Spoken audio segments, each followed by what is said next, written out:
You know, guys, it's been a very interesting set of days over here for the Scadmaster, I'm not gonna lie. And because of that, I just want to let you guys all know that I appreciate all of the support that I get on the channel. I appreciate all of the comments, and I really do enjoy coming on YouTube, making a video about absolutely anything that is Call of Duty related, of course. I really do enjoy what I do, and I'm just so glad that people actually take the time to listen. But guys, when it comes to Call of Duty, you guys know how it goes around here. Some leaks come out, some news comes out, some report comes out, and you know what? To some people, it might seem like good news or okay news, but to absolutely everybody else, the news sucks, and today is no different. I'm gonna get right into it because there is a lot to talk about, because there is a lot of implications for this too that might not be so good. So some more news came out about COD 2023 and how Sledgehammer is developing it and what to expect going into that game. In an article posted by Charlie Intel, he says, Activision's goal is for the new Call of Duty to feel like a standalone full-price release and also an extension of Modern Warfare 2019 Part 2, said people familiar with the project. The current plan is for the game to carry over maps and modes from last year's shooter, the people said, although they caution that plans may change again between now and the release this fall. And just to make it even more clear so that there is no confusion here, Charlie Intel tweets out, so basically, per Bloomberg, plans for 2-year expansion of MW2 from Sledgehammer was transformed into a full premium release instead. Continues the MW2 story, so we don't have to wait that long for what happens after the ending scene, and some MW2 content carries over. We know specifically they're talking about maps and modes, but that could be a whole lot of other things that I hope don't cross over into the next COD. But some things that I do hope cross into the next COD that I would be genuinely surprised if they had the common sense to even consider it. So guys, this is the good news that I pull from this, alright? It's obvious that MW2 was never, ever going to withstand the test of time. I've said this before,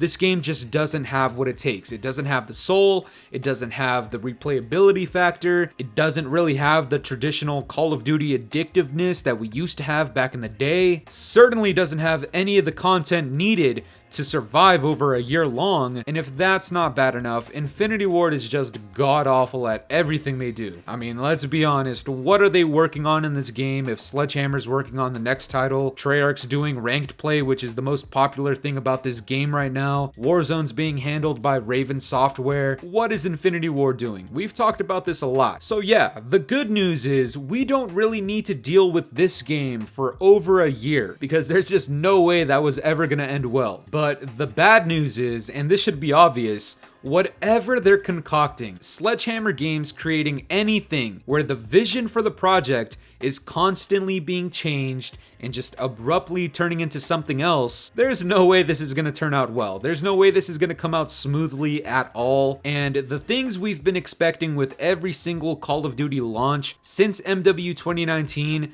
is probably going to remain the same. It's going to be a buggy mess. It's going to come out like crap. It's not going to run well. People are going to have complaints, and we'll see how the devs react to that. Now, it's Sledgehammer Games, so they might have a little bit more common sense than Infinity Ward to actually respond to feedback correctly, but the point still stands. There's no way it's going to come out nice. But what I think is actually some of the most alarming news about this is the fact that some things are going to be carrying over from this game into that game. Now, of course, if it's going to be this whole expansion thing, then it kind of makes sense. But just think about this, guys. How long has the community been begging for more content, more original content, and content that is actually good? Just think about it on a broad level. Do you think MW 2019 Part 2 has that? No. Fuck no. Like I said, Infinity Ward, they just don't have what it takes, man. And neither does Activision. I mean, to be completely honest, you'd probably catch me under the sheets with a goddamn prestigious key before Infinity Ward or Activision do something positive with this game. So now think about this, guys. With the limited amount of maps that this game has, imagine if any of these maps were to carry on into the next COD. What are the chances that we see Dome 3 years in a row? What are the chances that we see Shipment 3 years in a row? What if Sledgehammer Games brings in Border Crossing into the next title. Guys, do you see why I'm so concerned about this? And when it comes to the modes, I mean, is anybody playing Prison Break or Knockoff or whatever the fuck it's called? And I know what the argument's gonna be, so I want to address it right now. There was a point in time where absolutely everybody would have been head over heels for something like this, for things to cross over from the previous title into the next title. But do you know when people were thinking about that? People were thinking about that back in the golden era of COD. Back in Black Ops 2, back in Black Ops 1, the original MW2 that was actually good, COD 4, MW3, and fuck it, if you wanted Ghost in there, sure, why not? Absolutely nobody wants content from Vanguard to pour over into MW2, and for content from MW2 to pour over into Sledgehammer's next game. What are we even supposed to call this? MW 2019 Part 2 Part 2?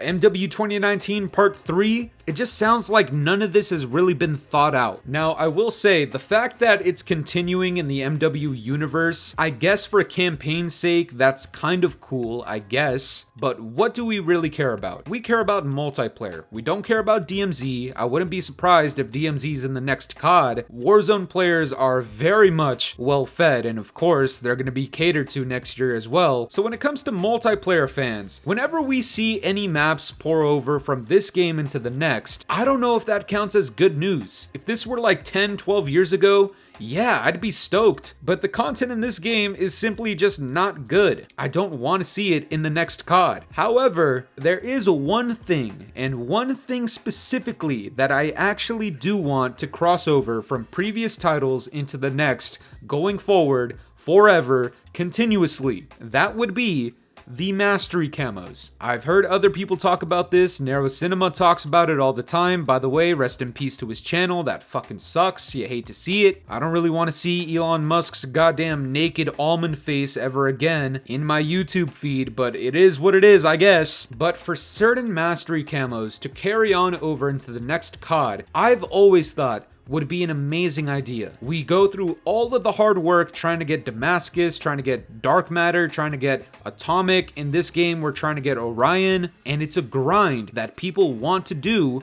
because the prize at the end is actually pretty good. I'm not saying this camo needs to dominate whatever is going to be the next camo in the next game. I'm just saying, if you have a separate tab for, hey, you unlocked Orion, here you go. Maybe it doesn't have to be that flashy, so it doesn't really need to compete with the base camos of the next game, but a concept like that would actually be pretty cool. Do I expect that to happen though?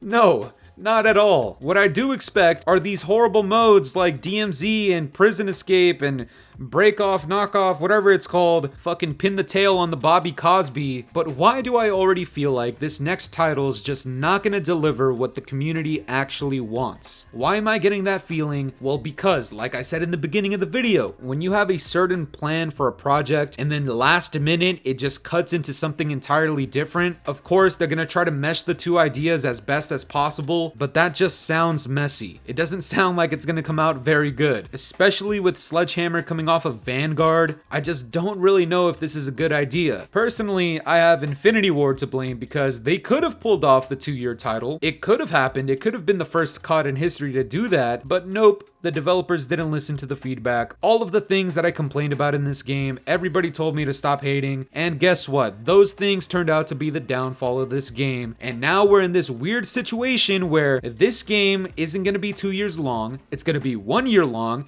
it's not going to have any content going forward for these seasonal drops, and now Sledgehammer Games is concocting some random shit for the fall. The whole thing just sounds like a goddamn nightmare, guys. And just to wrap this up, I am going to say there is one silver lining here. There is one thing that is actually good about this news, despite how bad it actually is. And right away, I'm just gonna tell everybody, lower your expectations. If your expectations were low for Vanguard and for this game right here, the premium release in the fall is about to be worse than both. So just lower your expectations, or you could simply not pre-order this game. Don't buy it. Wait for people to actually review it. And don't wait for these gooch lickers out there, because there are some content creators out there that would twerk for Activision for $1, but there's other content creators that, yeah, they might be more critical, you might view them as complaining and whining and crying or whatever you're saying, but let's be honest, we've been right about majority of the last few Call of Duties. What are the chances that now, in COD 2023 being developed by Sledgehammer Games last minute after changing the overall vision of the game, what are the chances that we're wrong about this one? I truly don't think they're gonna deliver on this next title, and that's not me hating, that's me doubting that these developers even got the time and got the opportunity to even make something remotely close to being good. That's just me being realistic. Now, the fact that I already have prior knowledge of Sledgehammer Games, that just adds on to the fact that this next title's not gonna be good. And this news report coming out of Charlie Intel and Bloomberg, it only validates that thought even more. But that's gonna do it for me today, guys. I'm curious to know what you guys think about this. Given the news that we have right now, are you hyped at all for COD 2023 in the fall? Let me know down in the comments below, and if you enjoyed today's video, make sure to leave a like, subscribe if you're new, hit the bell notifications to stay up to date with my newest videos, and yeah guys, it's been the boy Fooly. Have yourselves a good one. I'm out of here. Toodles. It's been a very long time since the weekend. It's been a very long time and I'm weak. It's been a very